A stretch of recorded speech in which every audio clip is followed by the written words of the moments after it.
ধরো ডায়োড আর ট্রানজিস্টরের ডিফারেন্স, এটাও ক্লাসে বলে দিছি।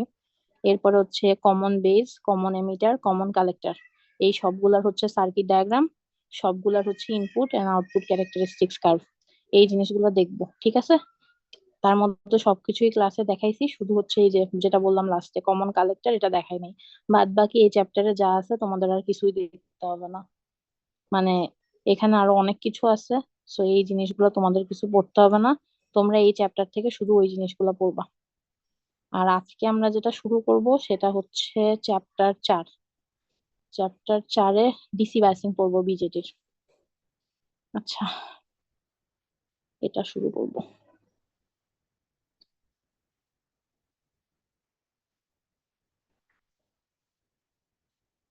আচ্ছা, তোমাদেরকে আমি ওই যে দেখাইছিলাম না যে ট্রানজিস্টর বা বিজেটি দিয়ে তোমরা হচ্ছে যে কোনো অপারেশন করতে পারো। যে কোনো অপারেশন বলতে তোমরা ট্রানজিস্টরকে অ্যাম্পলিফায়ার হিসেবে ইউজ করতে পারো, সুইচ হিসেবে ইউজ করতে পারো। এটা ডিপেন্ড করে হচ্ছে তুমি ওকে কোন রিজিয়নে সেট করতেছো।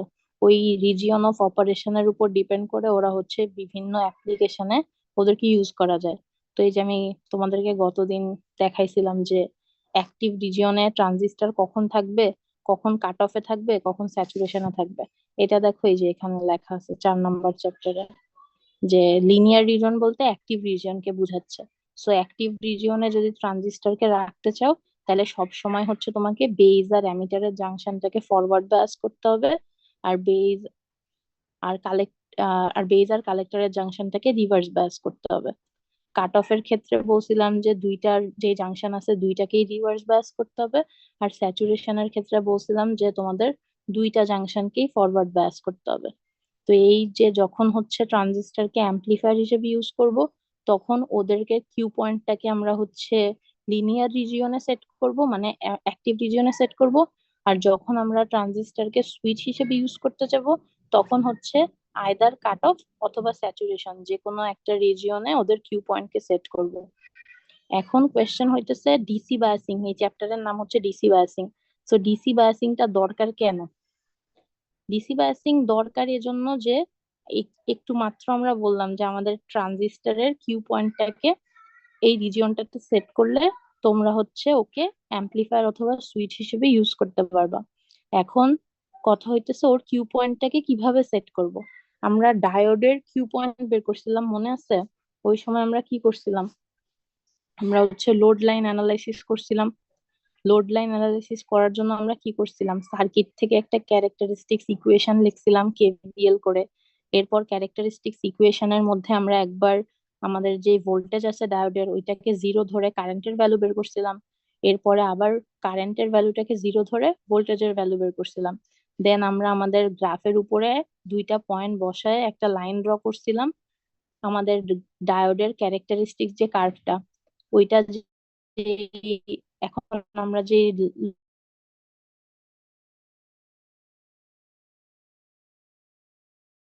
লোড যখন অ্যানালাইসিস করতেছিলাম, আমাদের ওই ইকুয়েশনের ভিতরে কি কোনো এসি কম্পোনেন্ট ছিল? মনে পড়ে? বলো তো, কোনো এসি কম্পোনেন্ট ছিল নাকি ছিল না? আমার কথা কি শোনা যাচ্ছে? ছিল না। হ্যাঁ, কোনো এসি কম্পোনেন্ট ছিল না। তার মানে একটা জিনিস বুঝতে পারতেছি যে আমাদের যখন হচ্ছে লোড লাইন অ্যানালাইসিস করতে হয়, বা হচ্ছে কোনো একটা ডিভাইসের, ইলেকট্রনিক ডিভাইসের, তুমি হচ্ছে যখন কোনো একটা ইলেকট্রনিক ডিভাইসের অপারেশন সেট করবা, বা হচ্ছে ধরো ওকে কোনো একটা পার্টিকুলার অ্যাপ্লিকেশনে কাজ করাতে হবে, এই কারণে ধরো ওকে ওকে তুমি ওর কিউ পয়েন্ট অ্যানালাইসিস করবা। ওই কিউ পয়েন্ট অ্যানালাইসিস করার সময় সব সময় আমরা ডিসি অ্যানালাইসিস করি। ওই সময় সার্কিটে কোনো এসি কম্পোনেন্ট থাকে না। এই কারণে আমাদের বিজেটি বা ট্রানজিস্টর, যে এটাই বলো তুমি, ওইটাকে যখন তুমি একটা পার্টিকুলার অ্যাপ্লিকেশনে কাজ করাতে যাবা, আয়দার অ্যাম্পলিফায়ার হোক অথবা সুইচ হোক, ফার্স্টেই আমাদেরকে কি করতে হবে, ওর কিউ পয়েন্টটাকে সেট করতে হবে, যে ওর কিউ পয়েন্টটাকে তুমি কোন রিজিয়নে সেট করতেছো। আমাদের 3টা রিজিয়ন ছিল না? আমাদের রিজিয়ন 3টা ছিল কি কি, দাঁড়াও লিখি, না লিখলে তোমরা বুঝতে পারবে না।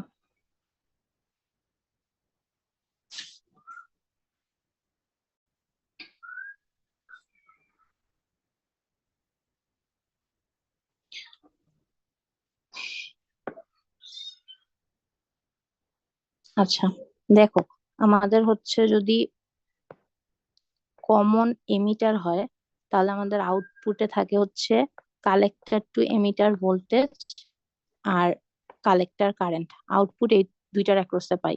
তো কার্ভটা এরকম হয়, কাইন্ড অফ।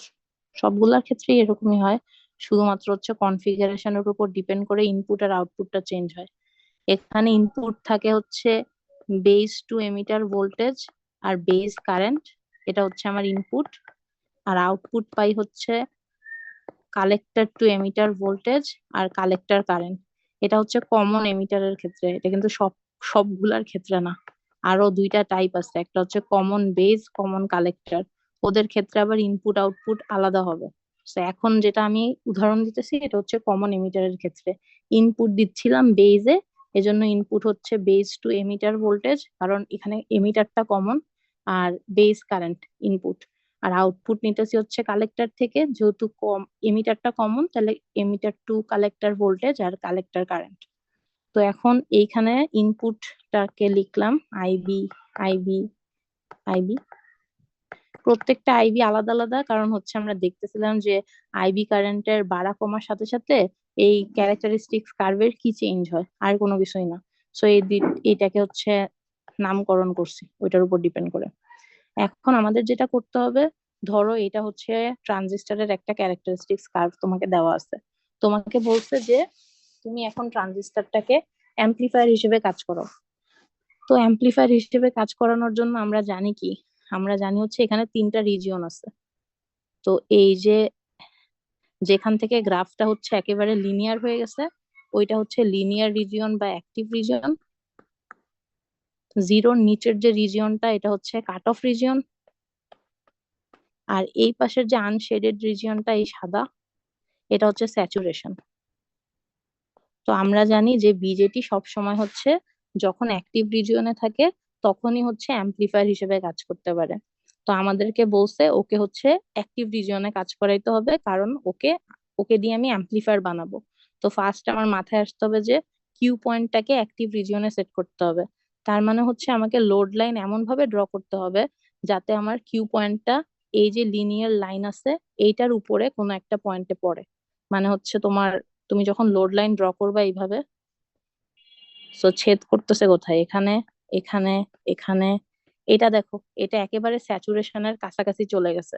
সো এই ক্ষেত্রে এই পয়েন্টটাকে কখনো নেওয়া হয় না। কারণ কি, এই পয়েন্টটাকে যদি তুমি কিউ পয়েন্ট হিসেবে সেট করো, অনেক সময় কিউ পয়েন্ট কি এক্সপেরিমেন্টের, মানে যখন আমরা প্র্যাকটিক্যালি এক্সপেরিমেন্ট করি, কিউ পয়েন্ট ম্যাক্সিমাম টাইমে সরে যাওয়ার পসিবিলিটি থাকে। তো এই জন্য কিউ পয়েন্টটাকে, এই যে অ্যাক্টিভ লাইনটা আছে, ম্যাক্সিমাম টাইমে ট্রাই করা হয় মাঝামাঝি কোনো একটা পয়েন্টে সেট করতে। একেবারে স্যাচুরেশন রিজিয়ন অথবা কাট অফ রিজিয়নের কাছাকাছি সেট করা হয় না। কারণ হচ্ছে কোনো কারণে যদি সার্কিটে ভ্যারিয়েশন হয়, তাহলে কিউ পয়েন্টটা সরে যাওয়ার পসিবিলিটি থাকে। সো এমন জায়গায় সেট করা উচিত যাতে কিউ পয়েন্ট সরে গেলেও অ্যাক্টিভ রিজিয়নের মধ্যেই থাকে। সরে যাওয়ার ফলে যাতে স্যাচুরেশন অথবা কাট অফে না চলে যায়। কারণ স্যাচুরেশন অথবা কাট অফে চলে গেলে কি তোমার অপারেশন চেঞ্জ হয়ে যাবে। তোমাকে বলছিল অ্যাম্পলিফায়ার বানাইতে, তুমি ধরো সুইচ বানাই ফেললা। এটা একটা প্রবলেম। তো এই কারণে হচ্ছে কিউ পয়েন্টটা অনেক বেশি ইম্পর্টেন্ট, যে আমি কিভাবে কিউ পয়েন্টটা সেট করব। আর কিউ পয়েন্ট সেট করার জন্য সব সময় আমরা করি হচ্ছে ডিসি অ্যানালাইসিস। সো এই কারণে বিজেটি কে ফার্স্টেই, তোমাকে যখন বিজেটি দিবে কোন একটা, ওর অপারেশন তোমাকে বলে দিবে যে এই অপারেশন ওকে দিয়ে করাইতে হবে। তো ওইটার উপর ডিপেন্ড করে তোমাকে ফার্স্টে যে কাজটা করতে হবে সেটা হচ্ছে সার্কিটে কিউ পয়েন্ট ডিটারমাইন করতে হবে, মানে কিউ পয়েন্ট সেট করে দিতে হবে যে কিউ পয়েন্টটা এখানেই থাকবে। ওই কিউ পয়েন্টটা আসলে আমরা সেট করি হচ্ছে ডিসি বায়াস দিয়ে। ডিসি বায়াস বলতে বলতেছি হচ্ছে ডিসি ভোল্টেজ। সো এই কিউ পয়েন্ট সেট করব যে ডিসি বায়াসিং এর মাধ্যমে, এটার কতগুলা সার্কিট আছে বিজেটির ক্ষেত্রে। ওই সার্কিট গুলাই আমরা চ্যাপ্টার 4-এ পড়বো। সো আমরা এখন চলো ফার্স্টের যে সার্কিটটা আছে ওইটা দেখি, যে বিজেটি কে বায়াসিং করার জন্য ফার্স্ট সার্কিটটা কি ছিল।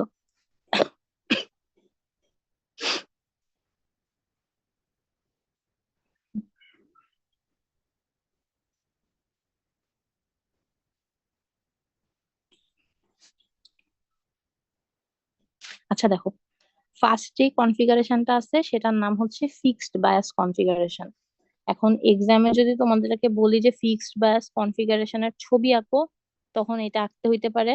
অথবা তোমাদের যেই কোয়েশ্চেন আসে এখান থেকে সেটা হচ্ছে এই ফিক্স বায়াস কনফিগারেশন থেকে হচ্ছে তোমাদেরকে ইনপুট আউটপুট কারেন্ট অথবা ভোল্টেজের ইকুয়েশন বের করতে দিতে বলে। আর একটা জিনিস হচ্ছে ম্যাথ করতে দেয়। এই চ্যাপ্টার থেকে হচ্ছে ম্যাথ করতে হবে। সবচেয়ে ইজি ওয়ে যেটা আমি করছি সেটা হচ্ছে এতগুলা কনফিগারেশন আছে তোমার এখানে যে তুমি যদি সবগুলা সূত্র মুখস্থ করতে থাকো তুমি কনফিউজ হয়ে যাবা যে কোনটার সময় কোন সূত্র। তো সবচেয়ে বেটার হচ্ছে এখানে দুই দিকে দুইটা কেভিএল করলেই সব সূত্র এমনি এমনি বেরোয় যায়। তো কষ্ট করে সূত্র মুখস্থ না করে আমি সাজেস্ট করবো যে কেভিএল করে সূত্র বার করে ম্যাথ করতে পারো। কারণ এখানে শুধুমাত্র একটা কনফিগারেশন না, এখানে অনেকগুলো কনফিগারেশন আছে। ফার্স্ট এর কনফিগারেশনটা দেখো, ওই যে 4.3-তে, এটার নাম ফিক্স বায়াস। এর পরের কনফিগারেশনটা কোথায় দেখি, আচ্ছা এর পরেরটা আছে এমিটার বায়াস, তারপরে আছে সেলফ বায়াস। মানে এখানে টোটাল মনে হয় 6টা কনফিগারেশন আছে আমার যতটুকু মনে পড়ে। 5টাও হইতে পারে, আমি শিওর না, আমি অনেকদিন আগে দেখছিলাম তো আমার এখন খেয়াল নাই সঠিক, তো একটা একটা করে পড়ানোর সময় দেখে ফেলবো। তো কারো যদি মনে হয় যে সে মুখস্থ করবে তো সে মুখস্থ করতে পারে তার উপর। না, আমার কাছে মনে হয় মুখস্থ না করে সবচেয়ে ভালো ওয়ে হচ্ছে কেভিএল করে ইকুয়েশন বের করে নেওয়া। আচ্ছা, চল আমরা এখন ফিক্স বাস কনফিগারেশনটা দেখি, ফিক্স বাস কিভাবে কাজ করে। আচ্ছা আচ্ছা, আমি কি বই থেকে দেখাবো নাকি আমি নিজে লিখে দেখাবো, কোনটা বেটার হয় বলো, ওইভাবেই পড়াবো।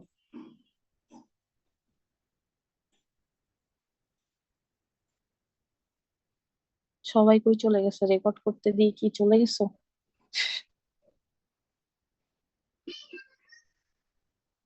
ম্যাম লিখে দেখাইলে ভালো হবে। আচ্ছা ঠিক আছে, আমি লিখেই দেখাচ্ছি। বইয়ের তো আসলে সব ভেঙে ভেঙে পড়ানো নাই, আর এখন ভেঙে ভেঙে পড়ানোর টাইমও চলে গেছে অলমোস্ট। আচ্ছা, আমি আজকের এগুলা সবগুলাই লিখে দিচ্ছি, কারণ আজকে তো অনলাইনে ক্লাস নিতেছি, তো সমস্যা নেই।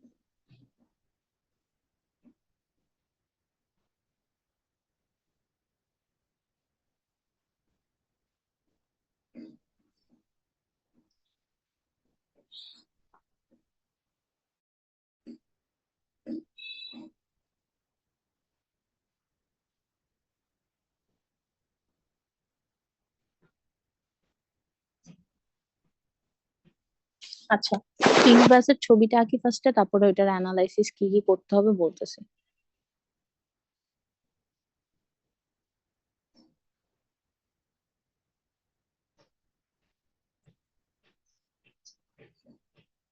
আচ্ছা, তো তোমাদের যদি পরীক্ষায় কোনো ম্যাথ করতে দেয় ম্যাক্সিমাম ক্ষেত্রে ছবিটা এরকম থাকবে।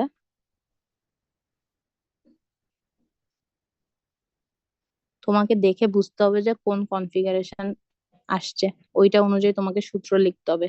কেউ যদি সূত্র মুখস্থ করে, কারণ তাকে তো বুঝতে হবে যে কোন কনফিগারেশন আসছে, ওইটা অনুযায়ী না সে মুখস্থ সূত্র বসাবে। আর কেউ যদি সূত্র মুখস্থ না করে সেই ক্ষেত্রে হচ্ছে ইজিলি তুমি কেভিএল করে জিনিসপত্র বের করতে পারবা।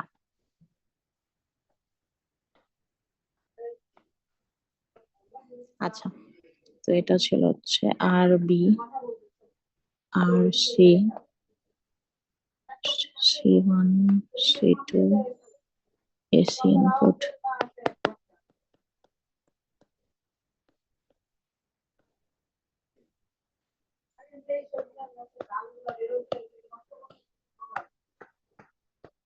আচ্ছা, এখন আমি কিভাবে বুঝবো যে এটা ফিক্সড বায়াস? এখানে হচ্ছে আমার ডিসি যে বায়াসিংটা সেটা ভিসিসি।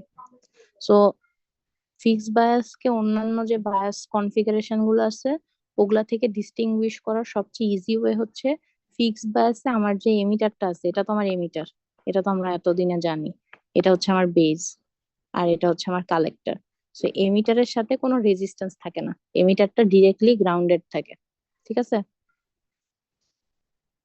তো এইটা দিয়ে তুমি ইজিলি হচ্ছে ফিক্সড বায়াস চিনতে পারবা যে এটা একটা ফিক্সড বায়াস কনফিগারেশন।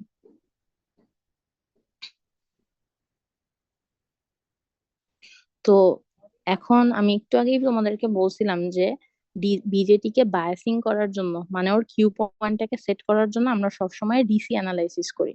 তাইলে আমাকে একটা জিনিস বলো, ডিসি যদি অ্যানালাইসিস করি তাহলে ডিসি তে কি ক্যাপাসিটর কাজ করে?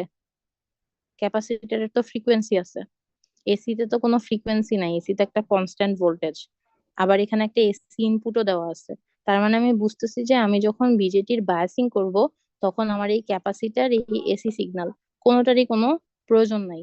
সো এক্সামে যদি দেখো যে এরকম ক্যাপাসিটার দেওয়া আছে, এসি সিগন্যাল দেওয়া আছে, এগুলাকে ইগনোর করে দিবা, কারণ তোমার বায়াসিং করার জন্য শুধুমাত্র এইটুকু সার্কিট দরকার, যেখানে শুধুমাত্র রেজিস্ট্যান্স আর তোমার ডিসি সোর্স থাকবে। কারণ আমরা করতেছি ডিসি অ্যানালাইসিস করে কিউ পয়েন্ট বের করতে চাচ্ছি, কারণ কিউ পয়েন্টে এসির কোনো কাজ নাই, সব হচ্ছে ডিসি নিয়ে কাজ। তো সার্কিটে যতগুলো এসি কম্পোনেন্ট থাকবে, এসি ইনপুট সোর্স বাদ, ক্যাপাসিটর বাদ, কারণ এরা কি ফ্রিকোয়েন্সির উপর ডিপেন্ড করে। আর আমরা জানি কি ডিসি কি একটা কনস্ট্যান্ট ভোল্টেজ দেয়, ওর তো কোনো ফ্রিকোয়েন্সি নাই। ডিসির কি কোনো ফ্রিকোয়েন্সি আছে? এটা তো আমরা জানি যে ডিসির কোনো ফ্রিকোয়েন্সি নাই। সো ডিসিতে ক্যাপাসিটর যেহেতু কাজ করতেছে না, এসিরও কাজ করবে না। কারণ কি, এসিতে একটা কনস্ট্যান্ট ফ্রিকোয়েন্সি থাকে, যে যেই ফ্রিকোয়েন্সিতে তুমি ওই তোমার ইনপুট এসিটাকে জেনারেট করতেছো। সো আমরা যখন বিজেটির এই বায়াসিং করতে দিবে, বায়াসিং সার্কিট, সব ক্ষেত্রেই আমরা হচ্ছে এই ক্যাপাসিটর আর এসি সোর্স কি ইগনোর করব। শুধুমাত্র এই যে মাঝখানের যে পোর্শনটুকু ছিল ওইটা নিয়ে আমাদের কাজ। তার মানে বেসিক্যালি তোমার ফিক্স বায়াস কনফিগারেশন আসলে এতটুকু। একটা হচ্ছে বেজের সাথে রেজিস্ট্যান্স, এমিটারের সাথে কোনো রেজিস্ট্যান্স নাই, এমিটারটা ডিরেক্ট গ্রাউন্ডেড, এটা হচ্ছে বেজ, এটা হচ্ছে কালেক্টর, আর কালেক্টরের সাথে একটা রেজিস্ট্যান্স, আর এখানে হচ্ছে ভিসিসি, যেটা হচ্ছে আমার বায়াসিং ভোল্টেজ। এটা আমার আরবি, এটা আমার আরসি। গেল।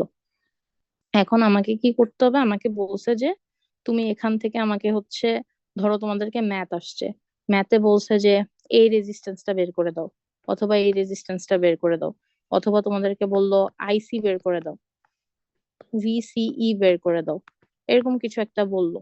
তখন কি করবা? একটা ওয়ে আছে, যে একটু আগেই বলছি, এই সবগুলা সূত্র দেওয়া আছে, সূত্র মুখস্থ করতে পারো। সবচেয়ে ভালো ওয়ে হচ্ছে তুমি জাস্ট দুইটা কেভিএল এর ইকুয়েশন লিখলেই সবগুলা বের করে ফেলতে পারবা। এই যে এই পুরা যে নোটটা, নোট বলতেছি মানে এই পুরা পয়েন্টটা, এই পুরা পয়েন্টের ভোল্টেজই তো ভিসিসি। তাহলে আমরা এই সার্কিটটাকে এইভাবে আঁকতে পারি না? ধরো এখানে হচ্ছে ভিসিসি, এটা হচ্ছে আরবি,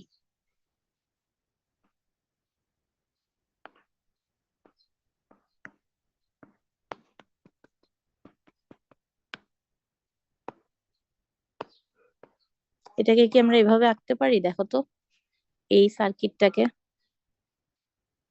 এটা কি বুঝছি? আমাদের এই টোটালটার ভোল্টেজ কত ছিল, ভিসিসি না? এই পুরাটা যে জাংশনটা ছিল, এখানে কি আমার আরবি আর আরসি দুইটাই কানেক্টেড ছিল। তো এটা কি একটা পয়েন্টিং ভোল্টেজ, তার মানে এই পুরা যে টার্মিনালটা, এই টার্মিনালের ভোল্টেজ হচ্ছে ভিসিসি। আমি কি করছি, এই লাইন দুইটাকে জাস্ট আলাদা করে দিছি। এটা কি বুঝতে পারছো? Yes ma'am. আচ্ছা, এখন আমাদের কাজ হচ্ছে দুইটা কি কেভিএল ইকুয়েশন লেখা। কোথায় কোথায় লিখবো? একটা হচ্ছে ইনপুট লুপে লিখবো, একটা হচ্ছে আউটপুট লুপে লিখবো। আমাদের এখানে ইনপুট কি? আচ্ছা, এটা কোন কনফিগারেশন বলো তো? এটা কি কমন এমিটার, কমন বেস, নাকি কমন কালেক্টর? মনে এটা হ্যাঁ, এটা একটা কমন এমিটার কনফিগারেশন। কিভাবে বুঝতেছি? দেখো, এটার এই টার্মিনালটা যেটা বেস, এটা হচ্ছে এটার ইনপুট, আউটপুট হচ্ছে কালেক্টর। একটা জিনিস নোটিস করে দেখো, তুমি যদি এই সার্কিটটাকে জোড়া লাগায় দাও, এটার ইনপুট আর আউটপুট নোড, তাহলে এদের মধ্যে কমন কে দেখো, এমিটার না? Base, emitter, collector, emitter. Input হচ্ছে বেজ এ নিতেছিলাম, আউটপুট হচ্ছে কালেক্টর থেকে নিতেছিলাম। এদের মাঝখানে সবসময় কমনে আছে কে? এমিটার। তার মানে আমার ইনপুট ভোল্টেজ হচ্ছে বেস টু এমিটার ভোল্টেজ, আর আউটপুট ভোল্টেজ কি? Collector to emitter voltage.